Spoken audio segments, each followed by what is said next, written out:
திருமார்பில் நான் சாய்ந்திடுவேன். மறுபிரயாண காலம் வரை திருமார்பில் நான் சாய்ந்திடுவேன். மறுபிரயாண காலம் வரை பரணே உந்தன் சித்தத்தை அறிவாதல்லோ தூய வழி.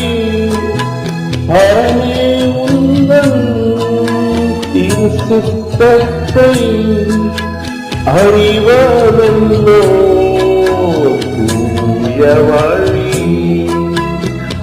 சித்தம் போல் என்னை